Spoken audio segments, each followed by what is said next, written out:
12절의 말씀 제목 삼았습니다. 이 규례를 지켜 행할지니라. 오늘 지난주에 권고 말씀드린 대로 우리 맥주감사주일로 정하고 지킵니다마는 오늘 이 말씀을 통해서 우리가 다시 한번 하나님 앞에서 감사하는 마음을 다짐하는 귀한 시간이 되어야 되겠다, 이런 생각이 들어서 본문을 정해봤습니다. 본문의 말씀은 신명기의 16장의 말씀은 모세가 출애굽한 백성들을 이끌고 가나안으로 들어가기 전에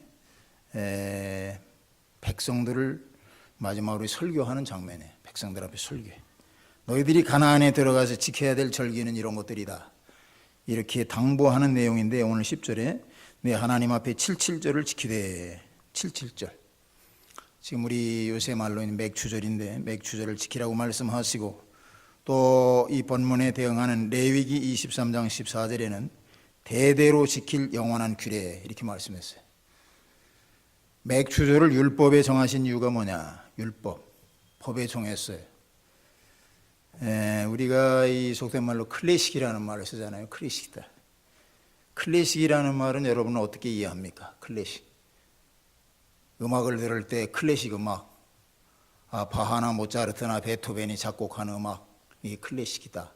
근데 클래식이라는 원래의 뜻은 표준적이다, 인류다, 또는 그것이 모범적이다, 그런 뜻이에요. 단어 자체로만 본다, 그게 모범적이다, 클래식이다.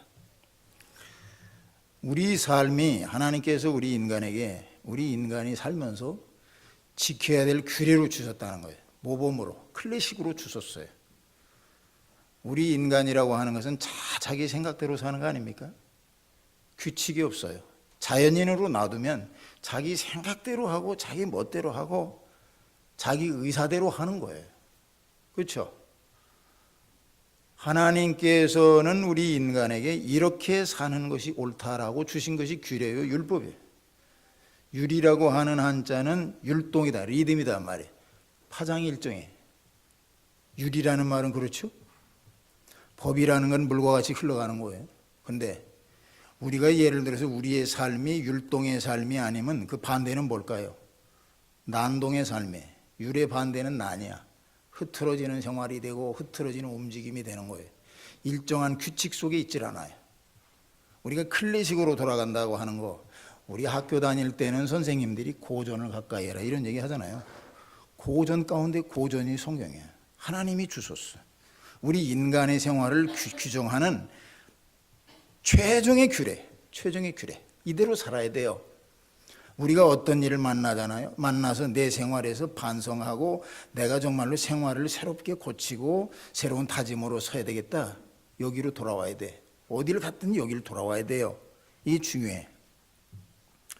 이스라엘을 구원하신 하나님의 은혜를, 절기를 지키면서 생활 속에 체험이 될 수 있도록 이 절기를 정해 주셨다. 우리가 오늘 이스라엘 백성이 아닌 우리들도 이 정말로 클래식 앞에서 우리 마음의 문을 열고 이 말씀을 새롭게 들어야 된다.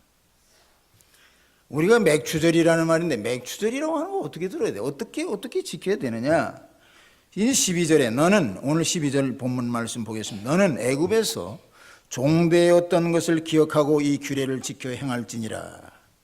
종되었던 것을 기억하면서 이 규례를 지키라고 우리에게 규례를 주셨다. 지난 날을 기억하고 겸손함으로 하나님 앞에 서라, 그런 의미의 절기로 이 절기를 주셨다. 그러니까 이 절기를 지킬 때마다 우리는 우리 자신을 되돌아봐야 돼요. 종되었던 것을 기억하라고 하셨기 때문에 이 절기를 지킬 때마다 우리 자신을 되돌아봐야 된다. 맥추라는 게 볼이라는 건, 맥이라는 건 볼이 아니에요.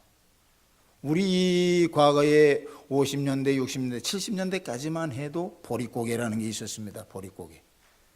우리 쌀이 겨우내 다 떨어지고 보리가 수확될 때까지 한 2, 3월에 다 떨어지고 보리는 한 5월, 6월, 7월쯤 돼서 이제 수확이 되는데 그 사이에 먹을 게 없어요. 보릿고개라고 하는 그 아주 심각한 얘기가 우리 세대에 있었어요. 보릿고개라는 게. 그러니까 식량 사정이 아주 어려워가지고 보리 추수가 되는 것을 기다리면서 굶주림을 이기고자 했던 그런 시절이 있었단 말이에요. 근데 보리가 이제 수확이 되기 시작하면 그때 안도의 한숨을 쉬는 거예요. 이제는 살았구나 우리가. 근데 뭐 쌀이 있나요? 보리만 수확이 되니까는 그래서 아주 꽁보리밥을 먹는 꽁보리밥. 저희들이 학교 다닐 때만 해도 초등학교 때 선생님이 혼식을 장려하고 학교에 가면 도시락 뚜껑 열면 보리밥 싸왔나 안 싸왔나 이런 것을 점검하던 체크하던 그런 시절이 있었단 말이에요. 보리밥을 먹어야 돼. 그래서 보리밥, 새카만 보리밥을 내놓기가 부끄러워했던 그런 시절이 있어요. 제 기억 속에도 그 보리밥, 그 꽁보리밥의 기억이 있단 말이에요. 근데 지금은 이제 보리밥이라고 하는 게 추억의 음식이 돼가지고 꽁보리밥 만들어가지고 양푼에 붓고 그저 열무를 숭숭 썰어놓고선 그거 고추장에다 비벼 먹어 얼마나 맛있어요. 지금 맛있단 말이야. 예전에는 그게 넌더리가 났어. 보리밥이라고 그러면 아주 지긋지긋하다. 보리밥만 지긋지긋한 게 아니라 어린아이들에게 간식으로 주는 것이 미숫가루야. 보리 빻아가지고 주는. 보리밥 먹고 미숫가루 먹는 거예요. 미숫가루. 이런 시절이 우리에게 있어요. 여기 계신 분들은 대부분이 아마 그런 시절이 있으리라고 생각해요. 우리가 오늘 이 본문의 말씀을 듣고 맥추절이라고 하는 의미를 우리가 한번 새겨보는 이 자리에서 우리도 보릿고개를 생각해 봐야 되지 않겠는가 하는 생각에서 설교를 준비했습니다. 우리가 애굽의 종되었던 것을 기억하라. 이 얘기는 이스라엘 사람에게 뿐만이 아니라 지금 이 시간 우리도 함께 듣고 우리 자신을 기억해야 하는 시간이 아닌가 그런 생각이 들어요. 원래 이 이스라엘 사람들의 이름은 자기들은 이스라엘이라고 불러요. 그러나 자기들을 다른 사람이 부를 때는 이스라엘인이라고 부르질 않았어요. 히브리인이다 이렇게 불러요. 히브리인이라는 말은 강을 건너오다 그런 뜻이에요. 강을 건너온 떠돌이들. 낮춰서 부르고 비천하게 부르는 말이 히브리인이에요. 그러니까 이 정착해서 살고 있는 사람들이 볼 때는 떠돌아다니는 사람들이 히브리인이에요. 아브라함이 히브리인이에요. 아브라함. 애굽에 팔려간 요셉도 히브리인이라고 불렸습니다. 저 히브리인이, 보디발 부인이 그러잖아요. 저 히브리인이 나를 겁탈하려 했다. 낮춰서 얘기해. 아주 비천한 말이 히브리인이 그랬다. 애굽에 내려간 야곱의 후손들은 히브리인으로서 갖가지 고통과 억압을 받았어요. 저들이 뭐라고 불리면서 억압을 받았습니까? 히브리인이라고 불리면서 억압을 받았어요. 이스라엘인이라고 불러주질 않았어요. 히브리 사람이다. 어느 정도까지냐? 심지어 히브리 사람이 사내 아이를 낳으면 죽이라고 하는 바로의 칙령이 있기조차 했어요. 히브리 사람은 죽여도 돼. 애 낳아도 죽여도 돼. 이건 사람으로 취급을 안 해. 좌우지간. 이 정도예요, 히브리가.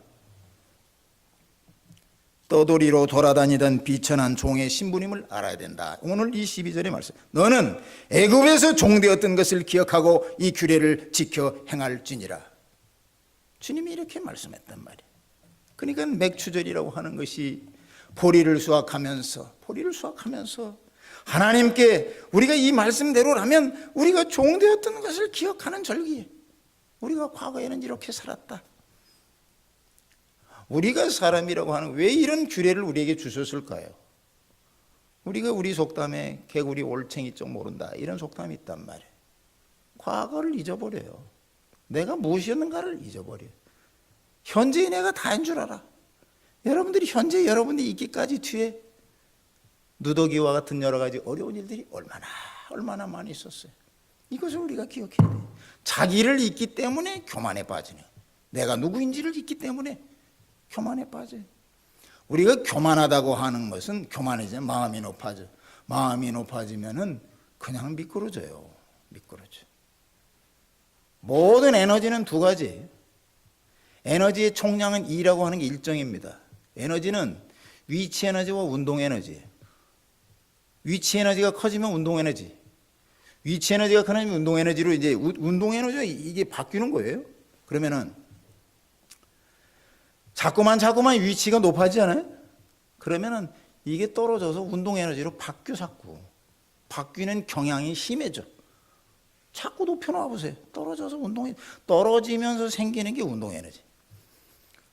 그러니까 교만해서 자기를 올려놓잖아요. 자꾸 자기 자신을 올리면 좋지요. 올라가니까 남보다 올라가면 좋지. 그러나 이게 떨어질 때가 있다는 걸 알아야 돼요. 총량은 같아. 만약에 여러분들이 잃어버린 위치에 있는 데가 크면 클수록 고통이 심하다는 거예요. 그만큼 떨어지는 율이 더 심하고 아픈 고통 속에 있다. 그 뜻이에요. 하나님께서 이스라엘 백성을 히브리인으로 불리웠던 저들을 가나안으로 불러내셨습니다. 출애굽해서 저들을 불러내셨습니다. 불러내시고 규례를 주실 때에 이 규례를 주셨다. 규례를 주실 때에 너가 종되었던 것을 기억하면서 이 규례를 지켜 행하라. 얼마나 정말로 그야말로 클래식이에요. 우리 인간이 돌아가야 될 바로 그 자리다. 우리가 그 자리로 돌아가야 돼. 그 자리로 돌아가지 않으면 내가 종되었던 것을 기억하는 자리로 돌아가지 않는 한 우리 삶 중에 수많은 어려움들이 왜 옵니까? 여기서 떨어져서 생기는 문제들이에요. 다른 게 아니에요. 높아진 데서 떨어질 때 생기는 고통. 높아졌다 떨어질 때 완전히 내려 있어 보세요. 떨어질 데가 없는 걸. 고통이 없는 거예요. 운동 에너지라고 하는 건데 여러분들의 삶 중에 우리 인생에서의 고통입니다. 떨어질 때 생기는 고통이 더 심다. 우리는 예수 그리스도로 말미암아 하나님의 자녀가 됐어요. 하나님의 자녀가 됐어. 나는 세상에서 죄와 짝하고 살고 죄인으로 살고 죄 짓는 일을 즐거워하고 세상을 쫓아 살았던 납니다. 저와 여러분이 죄인이에요. 죄 있는 것을 우리 기억해야 돼요. 우리가 죄인 된 것을 기억해야 되는 이유가 뭐냐? 내가 지금 예수로 말미암아 정말로 하나님의 자녀가 되어 있는데 난 처음부터 하나님의 자녀가 아니었어요. 하나님의 자녀로 그가 십자가에서 피를 흘리셨기 때문에 내가 하나님의 자녀가 되었다고 하는 사실을 놓쳐서는 안 된다는 거예요. 이게 오늘 이 맥주절이 오늘 이 자리에 앉아있는 우리에게 주시는 상징이요 교훈이요 가르침입니다. 내가 하나님 앞에 설 때마다 나는 주의 자녀로 살았음을 기억하고 겸손함으로 서야 되겠다. 오늘 우리 맥주절을 지키면서 오늘 우리 친교하는데 우리 맥주절에는 보리밥을 먹읍시다. 얼마나 좋아요. 맥주절인데 보리밥을 먹으면 얼마나 좋습니까? 우리 보리밥을 먹으면서 한번 생각해 봅시다. 어떤 상태로 어떤 골목길을 돌아서 나를 여기 오게 하셨는지 한번 기억하는 절기가 되어봅시다. 이름도 좋아요. 우리 보릿고개를 다 경험한 사람들 아닙니까? 우리는 지난 날을 기억하며 겸손함으로 서야 합니다. 두 번째로 9절로 10절에 7주를 계수할지니 곡식에 낫을 되는 첫날부터 7주를 계수하여 내 하나님 여호와 앞에 77절을 지키되 내 하나님 여호와께서 내게 복을 주신 대로 내 힘을 헤아려 차원하는 예물을 드려라. 우리는 겸손함으로 서야 할 뿐만 아니라 하나님 앞에 감사함으로 서야 됩니다. 감사함으로 7주를 계수해라. 6월절 유대력으로 6월 1월 1일이 유대력이 출애굽한 날이잖아요. 14를 지키고 그때부터 7주를 계수해서 6월절이 다 끝난 다음에 7주를 계수해라. 카운트해라. 잊어버리지 말아야 카운트해서 날짜 지나갈 때마다 지어서 카운트 딱딱딱 해서 7주가 딱 됐어. 그러면 이것이 77절이다. 이것을 지키게 했어요. 반드시 계수해서 지켜라. 우리가 절기라고 하는 것이 언제인지 마음에 새기고 사는 것은 하나님과 교통하며 하나님의 인도하심에 감사하는 행위 아닙니까? 그날은 하나님께서 우리 계수해서 카운트해서 잊지 말고 지키라고 하신 날이다. 이날은 하나님께 감사하고 지내라 하시는 하나님의 강권적인 분부예요. 계수해서 지켜라. 근데 문제는 뭐냐? 이 말씀을, 이 분부를 받을 때에 이스라엘 백성들이 너희들 이 절기를 지켜라 라고 얘기할 때 이 사람들에는 어디에 있었습니까? 가나안에 있질 않았어요. 들어가지를 못했어. 요단강을 건너지도 못했습니다. 약속해 두신 가나안 땅을 바라보면서 이 하나님의 이 규례를 듣게 되는 겁니다. 이렇게 우리 이스라엘 백성들이 절기를 지키라고 명령을 받았을 때 약속의 땅에 들어가는 것도 아닌데 주셨단 말이에요. 이 말씀을. 그럼 그건 뭐예요? 너희들이 받지 않았지만 약속의 땅을 주실 것을 믿고 감사해라. 감사해라. 우리가 오늘 예를 들자면 우리가 삶에 궁핍함이 있습니다. 우리가 궁핍함을 당하고 어려움을 당해요. 아, 궁핍하구나. 그럴 때일수록 풍요를 바라보면서 너희들은 감사해라. 그 뜻이에요. 들어가지도 않았는데 그걸 지키라고 말씀했어요. 들어가지도 않았는데 내가 삶 중에 혼란을 당하고 있습니까? 그러면 하나님께서 주시는 평강을 바라보고 감사해라. 내가 병중에 있습니다. 그러면 하나님께서 나를 치유해 주시고 온전한 회복을 주실 것을 바라보면서 감사해라. 그 뜻이에요. 그 뜻이에요. 오지 않았지만 감사해라. 하나님께서 베푸시는 복에 대해서 감사하고 앞으로 베풀어 주실 복에 대해서도 정말로 진심으로 마음을 열어 하나님 앞에 감사함으로 서라. 이것이 계수하면서 기다리는 감사하는 이유입니다. 감사하는데 카운트 해가면서 날짜를 카운트 해가면서 기다리면서 고난을 지키고 감사해라 하는 하나님의 이유네. 말씀하신 이유다. 우리가 소출을 다 수상했어요. 추수감사 때와 같이 수장절과 같이 다 수장해서 전부 다 수장이라는 건 뭐예요? 전부 수확해서 저장했다 그 뜻이. 수장해서 다 저장해 놨어요. 창고가 그득하게 찼습니다. 그러면은 그건 정말 당연한 감사지요. 당연한 감사야. 이미 다 추수해서 창고에 다 넣어놨는데 그건 당연히 감사해야죠. 그런데 이 맥주 감사절은 그게 아니에요. 초실절이라고도 그래요. 이제 수확의 처음 것이다. 이제 수확 때는 보리 수확이 연중에 처음인데 그 처음 수확이 있을 때 우리 모든 만물의 모든 식물들을 다 수확해서 저장해 놓을 때가 아니고 처음 수확해서 가지고 온 요것을 우리가 이렇게 보릿고개를 넘으면서 힘들고 어려웠지만은 하나님께서 약속하셨기 때문에 우리는 이것을 잘 될 걸로 믿고 감사합니다. 이렇게 지키라는 거예요. 이게 맥주절이에요. 어쩌면 여러분이 어떤 사람들은 이 중에 내가 정말로 서 있는 이 시점이 어쩌면 나는 보릿고개일 수도 있겠다. 나는 정말로 이 시점이 너무도 어렵다. 그런 사람이 혹시라도 있을지 모르겠어요. 혹시라도 정말로 어렵습니다. 내가 다른 사람에게 말 못하는 사정이 이렇게 있고 이렇게 어렵습니다. 제가 그것이 뭐 경제적으로든 무슨 관계적으로든 여러 가지 인생의 상황 속에서 어떤 것인지는 모르지만 하여튼 여러분들의 삶 중에서 어려운 고비일 수도 있다. 우리가 어려운 고비를 만났어요. 참으로 곤고하고 힘듭니다. 그런데 이렇게 곤고하고 힘든 보릿고개를 감사함으로 넘으라고 우리에게 말씀하고 있어요. 하나님 앞에 감사함으로 서야 된다. 너희들이 어려울 때일수록 감사함으로 서야 된다.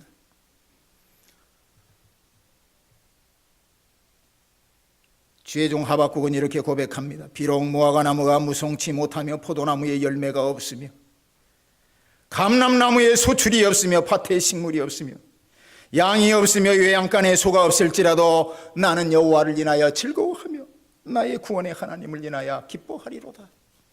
얼마나 놀라운 고백이에요. 신앙인이요, 믿음 있는 사람이요, 하나님 앞에 서는 사람의 고백입니다. 나는 소출이 없다 할지라도 나는 하나님을 인하여 감사합니다. 내가 지금 곤고하고 어렵다 할지라도 하나님께서 약속하신 것이 있기 때문에 나는 감사합니다. 얼마나 멋있어요. 정말로 멋있는 신앙이네. 하나님은 이런 사람을 기뻐하지 않으실까요? 이런 사람을 찾으시고 이런 사람을 통해서 영광 받으시고 이런 사람에게 복을 주시는 거예요. 감사하는 사람. 우리를 불러내셔서 지금 이 시간 이 자리에 있게 됨을 우리가 모두가 눈을 감고 돌아봐야 됩니다. 내가 여기까지 오는데 하나님께서 어떻게 역사하셔서 여기까지 왔는가? 은혜와 축복을 약속하신 하나님을 바라본다고 하면 우리는 감사함으로 서지 않을 수가 없어요. 어느 한시도 감사함으로 서지 않을 수가 없어요. 세 번째로 11절에 너와 자녀와 노비와 내 성중에 거하는 레위인과 및 너희 중에 있는 객과 고아와 과부가 함께 내 하나님 여호와께서 그 이름을 두시려고 택하신 곳에서 내 하나님 여호와 앞에서 즐거워할지니라. 하나님의 구원의 은혜를 감사하며 기뻐하는 축제의 명절로 지켜라. 그런데 그것을 어디에서? 하나님이 택하신 곳에서, 하나님이 택하신 성소에서, 하나님이 택하신 교회에서 너는 반드시 기뻐하는 축제로 지내라.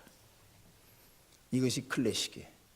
우리들이 절기를 맞을 때마다 우리 자신을 새롭게 되돌아보고 지켜야 되는 클래식입니다. 모범이고 기준이고 표준이야. 우리의 삶, 이런 말씀이 있는데 우리 멋대로 사는 건 난동 부리는 거예요. 아까 말씀대로 율동이 아니에요. 규칙적인 삶을 사는 거야. 하나님과 교통하는 삶이 아니에요. 내 생각대로 멋대로 사는 겁니다. 율법이에요. 율법. 근데 이제 성소에 나올 때에 온 가족이 함께, 심지어 노비, 객, 고아, 과부 성소에 같이 나와라.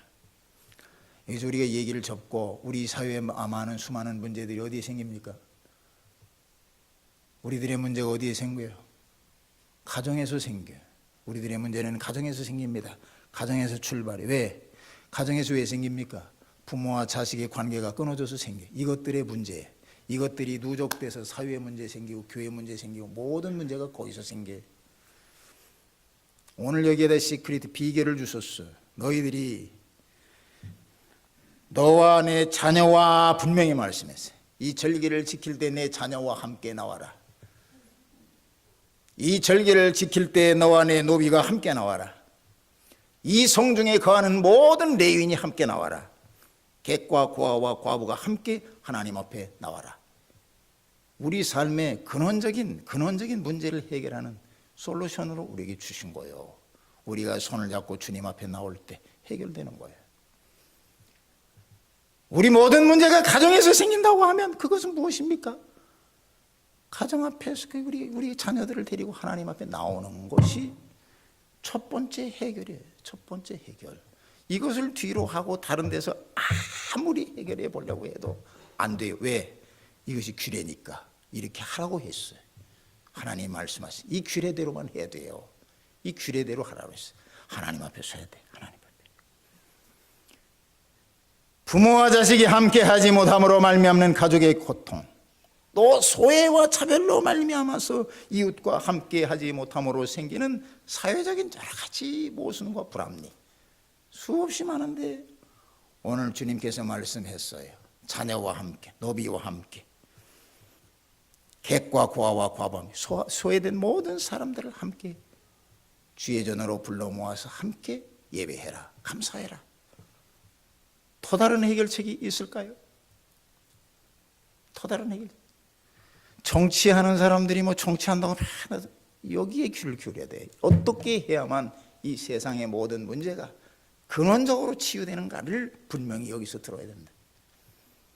여러분들이 자녀의 손을 붙들고 여러분들의 이웃의 손을 붙들고 모든 사람들의 손을 붙들고 함께 교회에 나와서 즐거워할 때 모든 것들이 해결돼요. 모든 것들이. 자녀와 함께하는 예배, 이웃과 함께하는 예배를 통해서 우리의 모든 것들이 치유되고 회복된다라고 하는 사실을 주님께서 규례 속에 밝혀주셨다. 영원히 대대로 지킬 언약이라고 하시면서 하나님이 강조하시는 것은 영원히 대대로 이것을 지켜라. 영원히 대대로 지켜라. 이렇게 말씀하신 것은 교회 중심의 신앙생활로 돌아와라. 이것이 영원히 너희들이 대대로 지킬 일이다. 우리가 이 말씀을 떠나서 우리 모든 어떤 문제를 해결합니까? 여러분들 가정에서 어떤 문제를 여러분들이 놓고 고민해요? 여기에 해결이 있어. 우리는 추석이 된다, 무슨 명절이 된다, 고향집에 가가지고 제사상을 차려놓고 술잔에 술 붓는 일, 이것이 아니라 하나님께서 말씀하신 규례로 와야 돼. 거기로 와야 돼. 규례. 섬기는 교회에 모여서 하나님 앞에서 즐거워해라. 하나님 앞에서 즐거워해라. 성소에 나와서 하나님 앞에서 즐거워. 변치 않는 영원한 규례고 영원히 대대로 규대로 지켜야 될 규례다. 이것이 우리 인간 삶을 온전히 치유해지는 일이란 말이야. 이것이. 하나님은 어디 나와 계신데 교회에 가지 않더라도 예배를 드리면 되지 않습니까? 라고 막 강변하는 사람들도 요즘에는 많이 만나요.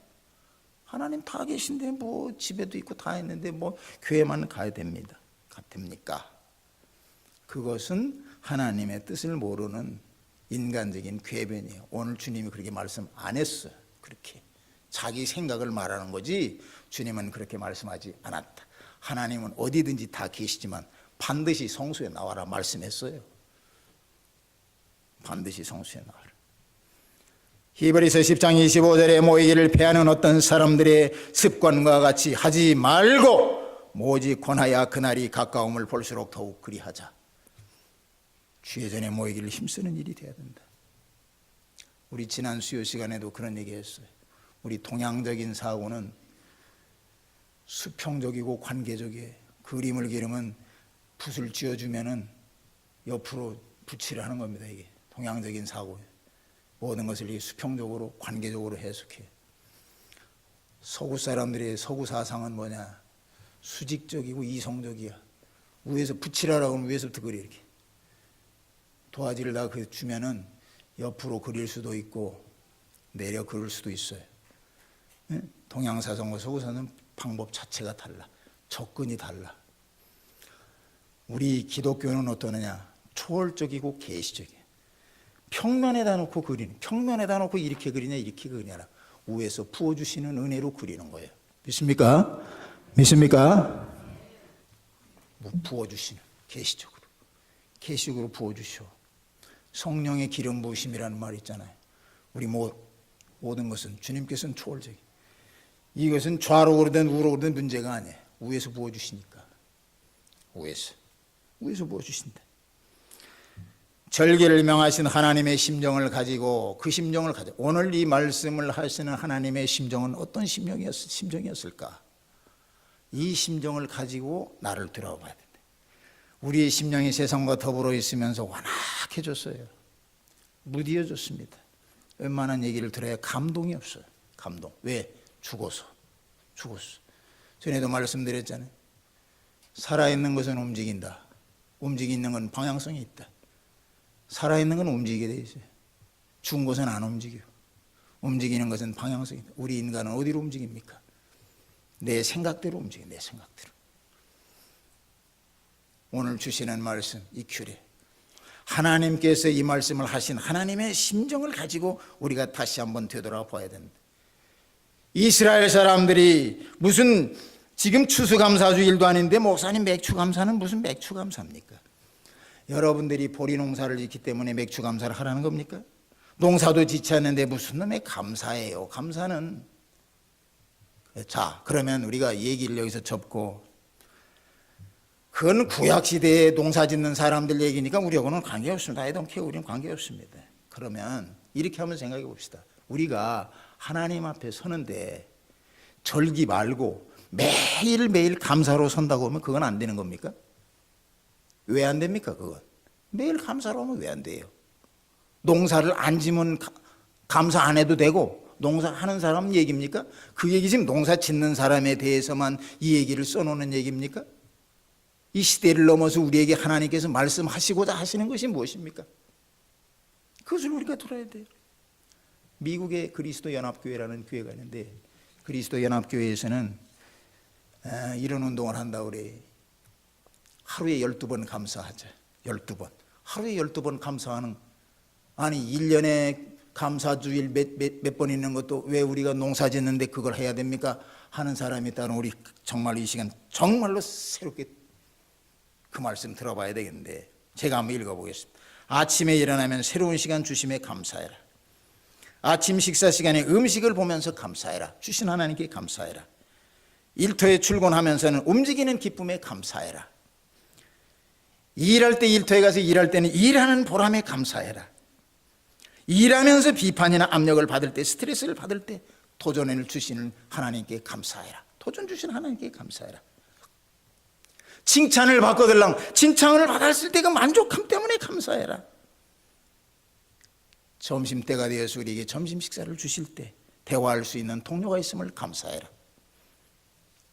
그리고 일과 후에는 내가 오늘도 하루를 이렇게 살았구나 하는 성취감을 감사해라. 집에 돌아와서 가족을 보면서 감사해라.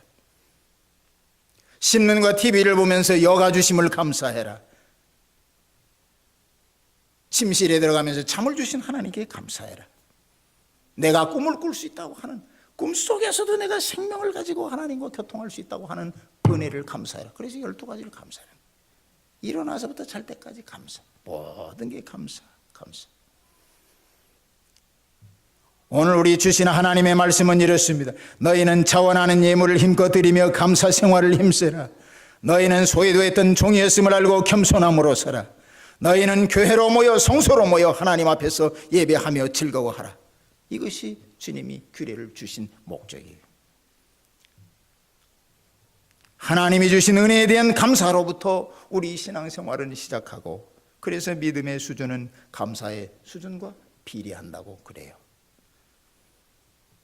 오늘도 이 주시는 말씀 심령에 새기고 감사하는 사람에게 약속하신 하나님의 놀라우신 은혜와 축복을 누리는 저와 여러분들이 되시기를 주님의 이름으로 축원합니다. 기도하겠습니다. 아버지 하나님, 감사합니다. 오늘 우리에게 귀하신 말씀을 주셔서 말씀 붙들고 우리 자신 새롭게 되돌아보게 하심 감사합니다. 참으로 부족합니다. 우리의 아버지 종되었던 것을 기억하며 하나님의 자녀로 불러주시는 이를 감사하고, 참으로 주님이시여 주위의 이웃과 자녀들과 함께 더불어 감사할 수 있는 저들 되게 하시고, 우리에게 직분 주시고 사명 주셔서 감당케 하심을 감사하고 사는 저들이 되기를 간절히 원합니다. 오늘도 우리 맥주감사절을 맞이해서 참으로 주님 앞에 우리 자신을 되돌아보면서 새로운 다짐으로 서는 귀한 아버지 이 아침이 되기를 간절히 원합니다. 저들 들고 나온 모든 기도의 제목들과 저들의 갈급함 후에 주님께서 함께 하시고 응답 들려 주시옵소서. 예수님의 이름으로 기도드리옵나이다. 아멘.